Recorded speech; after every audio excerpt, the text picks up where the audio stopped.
Bueno, muy buenos días a todas y todos. En primer lugar, quisiera agradecer por la participación a este foro, agradecerle a la dirección de la Autoridad Nacional de Consulta Previa, al doctor Álvaro Echeverry por la invitación y por supuesto al resguardo y sus autoridades por permitirme venir acá y compartir con ustedes algunas reflexiones sobre lo que ha pasado, digamos, en las últimas décadas en el derecho internacional, unas transformaciones que finalmente tienen un impacto importante en la consulta previa, en los escenarios de diálogo y sobre todo en la forma en que nosotros nos aproximamos a este tipo de escenarios y se inicia finalmente las conversaciones y los acuerdos que tienen por objeto estos escenarios de consulta previa. Entonces, la primera advertencia es que seguramente ustedes ven en el título que se habla de transformaciones en el lenguaje. No se puede partir de la base de que una transformación del lenguaje es algo menor, por el contrario, vamos a ver cómo esta transformación del lenguaje supone una transformación del escenario, supone una transformación de las posiciones que se asumen y cómo se llega a los escenarios de diálogo en la consulta previa. ¿Podemos continuar con la siguiente diapositiva, por favor? Gracias.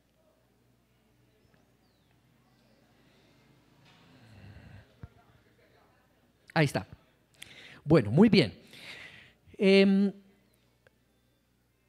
Las primeras consideraciones generales que se tienen que hacer frente a la exposición que les voy a hacer es que vamos a tratar de abordar esta transformación a través de los tres escenarios principales dentro del derecho internacional que han tratado de desarrollar lo que nosotros reconocemos como el modo de garantía de protección de los pueblos étnicos.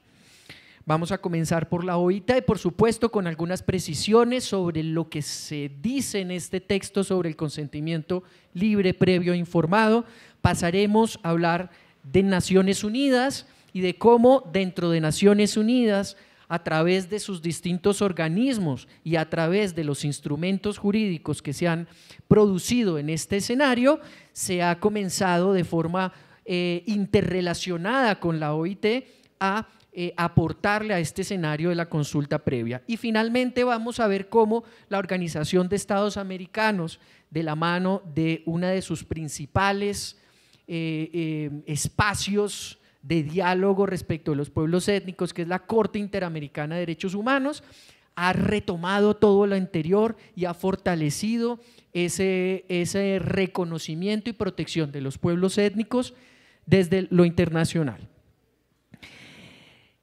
Es importante este recorrido por estos tres escenarios porque estos tres escenarios han aportado cuestiones, aspectos muy importantes que han tenido una recepción en nuestro derecho y como consecuencia, si bien cuando yo digo derecho internacional parece que fuera algo lejano, algo extraño, es por el contrario, todos esos aspectos que allí se discuten son aspectos que tienen una incidencia, que tienen una repercusión en el territorio colombiano, en nuestro derecho, en nuestro ordenamiento jurídico. Y por eso es muy importante que, digamos, no tengamos esos reparos de que el derecho internacional está por allá lejos, de que digamos, es algo ajeno a nosotros, no, por el contrario, es algo actual, es algo que nos afecta a todos, es algo que nos protege a todos y como consecuencia es importante mirar así todo aquello de lo que vamos a hablar ahora en adelante. Y finalmente es importante en términos de esta primera diapositiva que entendamos que en el derecho internacional las cuestiones no se producen de forma separada, sino por el contrario como un tejido. Las distintas instituciones y los distintos instrumentos que se producen se entrelazan entre sí. Cada una de estas instituciones tiene repercusiones en la otra. Y este derecho internacional en materia de reconocimiento y protección de los pueblos étnicos se debe entender entonces como una voz que se ha transformado y que poco a poco nos ha brindado herramientas para la protección de los pueblos étnicos. Continuamos, por favor. Muy bien, entonces comenzando por la OIT, por supuesto, por uno de los escenarios internacionales que desde muy temprano se ocupó del reconocimiento y protección de los pueblos étnicos. Ustedes seguramente conocen el Convenio 169, lo han escuchado, de 1989, pero la OIT ya tenía casi más de 60, 70 años de preocuparse por la materia. La OIT fue creada en 1919, después de la Primera Guerra Mundial. Pero ya en 1926, un par de años después, ya se estaba ocupando de los pueblos étnicos. No porque en la OIT sean personas muy buenas y empáticas con el mundo, sino porque la OIT tiene una característica fundamental, y es que tiene una composición tripartita, en donde no solamente nosotros encontramos representantes de los estados, representantes de los empresarios, sino encontramos representantes de los trabajadores. Y es por ese escenario de representación de los trabajadores que la OIT rápidamente, una vez comienza su funcionamiento, empieza a enterarse de la enorme violencia que los pueblos indígenas sufren de forma transversal en todos los países del mundo. Por eso, desde 1926 nosotros encontramos una organización preocupada por esta situación que crea una comisión particular, y de ahí en adelante muchos tratados internacionales en materia de pueblos indígenas, sobre todo respecto de su relación laboral. En el 57 se saca el primer convenio, el primer tratado, que es el 107, que lastimosamente no tiene una construcción muy amable con los pueblos indígenas, por el contrario, obedece a concepciones de homogenización, de asimilación de los pueblos indígenas, que afortunadamente vemos superada en el convenio 169 de 1989. Y lo primero que hay que decir sobre este convenio es lo referido al principal estándar internacional, al principal derecho que el derecho internacional, que el escenario internacional ha creado a favor de los pueblos indígenas en el mundo, que es la participación. ¿Por qué ese es el más importante? Ya 5 minutos, ay, francamente, si no he ni empezado. Bueno, ¿por qué es el más importante la participación? Es el más importante porque en el momento de la negociación del convenio 169, ahí está, en el momento de la negociación del convenio 169, los pueblos indígenas llegaron reclamando el derecho a la autodeterminación, que se había negado durante muchos años a los pueblos indígenas. Los representantes de los agentes del Estado estaban preocupados porque la autodeterminación podría poner en peligro la unidad territorial de los estados. Y ahí comenzó la negociación. Y resolver esa negociación entre estados que se negaban a reconocer la autodeterminación y los pueblos que reivindicaban este derecho, el resultado de esa negociación fue la participación. Es decir, lo que quiso decir la sociedad internacional con este derecho es que finalmente en ese momento no se había reconocido ese derecho a la autodeterminación, pero sí que era necesario que todos los pueblos indígenas pudieran participar en cualquier proceso que supusiera una medida que los afectara positiva o negativamente. Así nació este estándar internacional que es tan importante.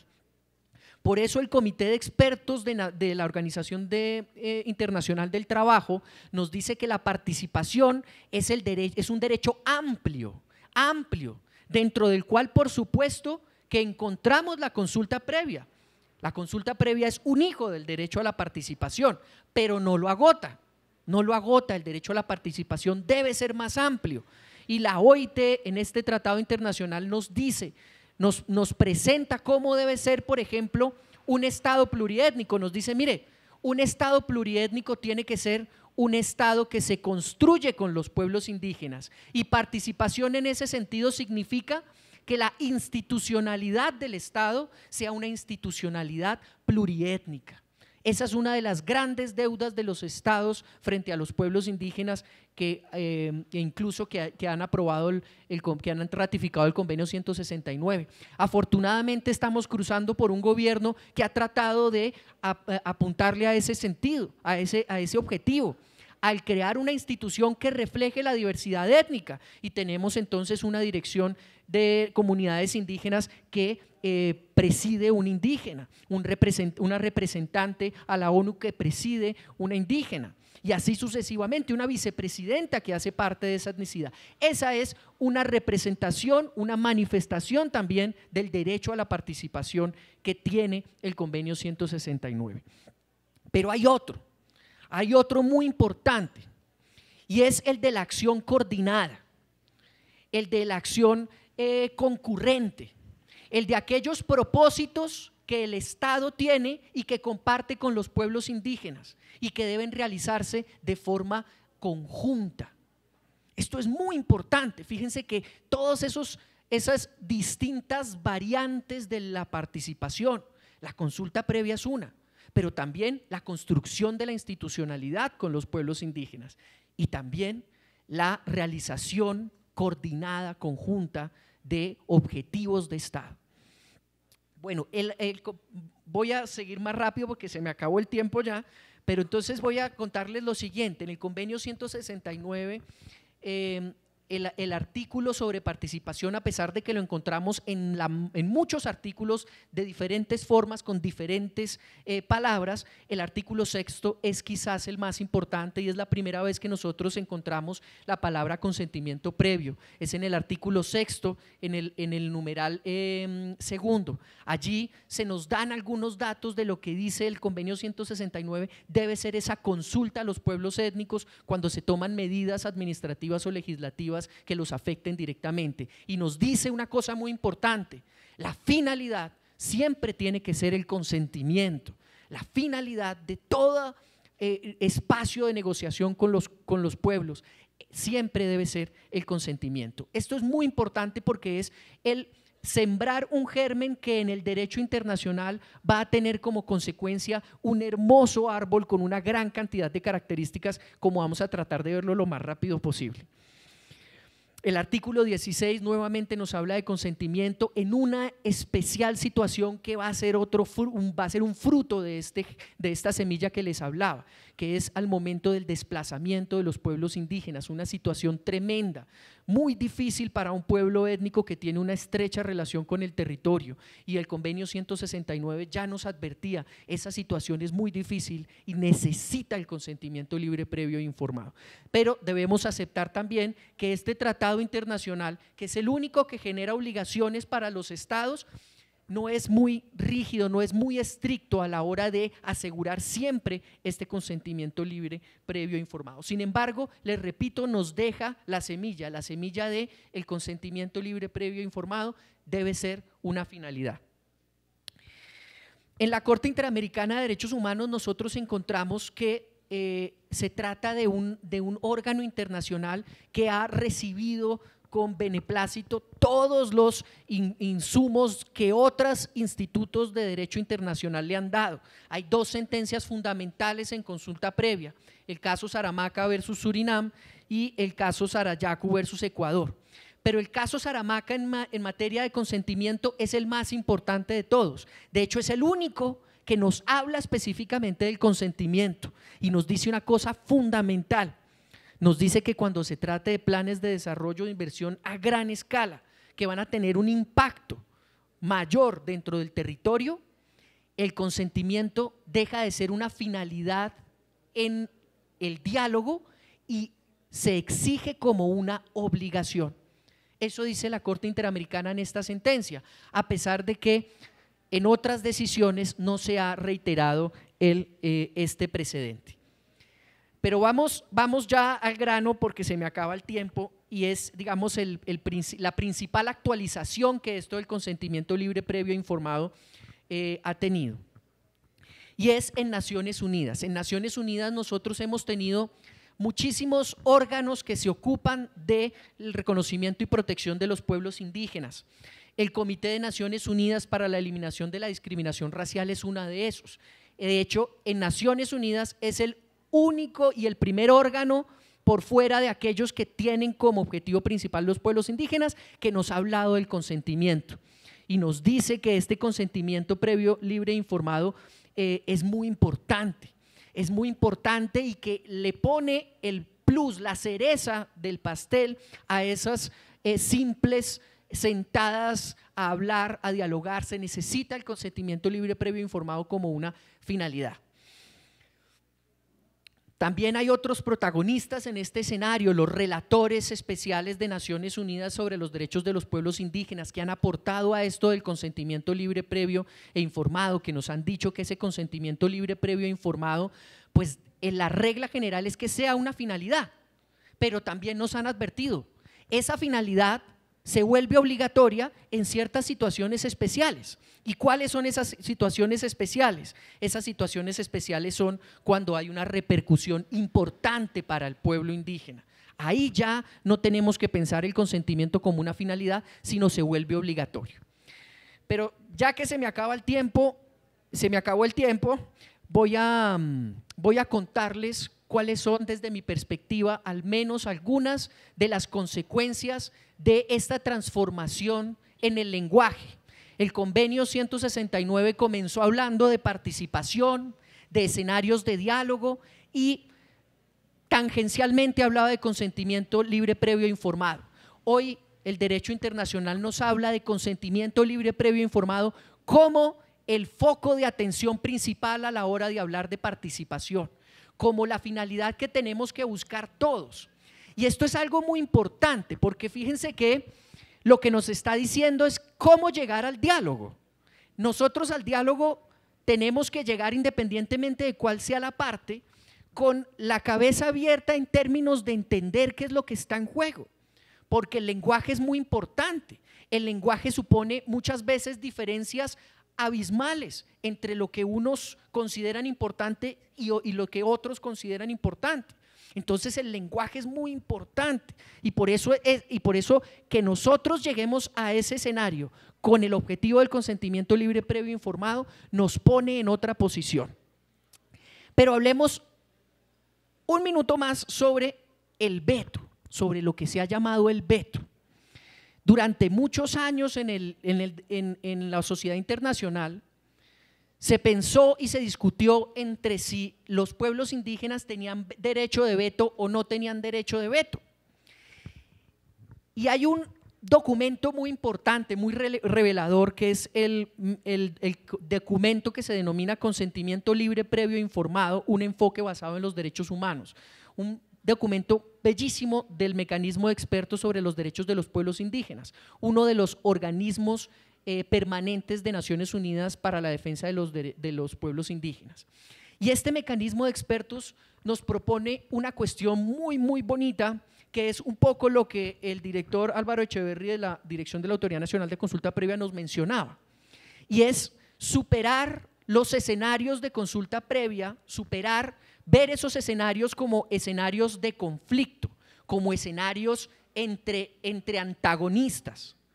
Lo que nos dice este mecanismo de expertos es: los pueblos indígenas, a la hora de exigir el consentimiento libre, previo e informado, nos están presentando una oportunidad de oro de cumplir las obligaciones del Estado frente a la protección de los derechos de los pueblos indígenas.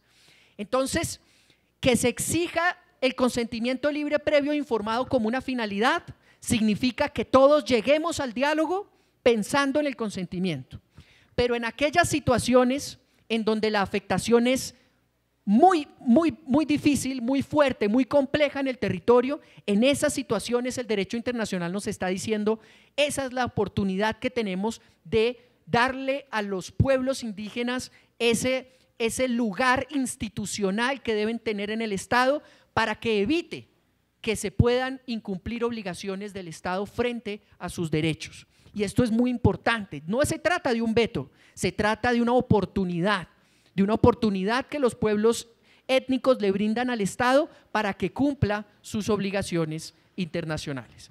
Muchas gracias.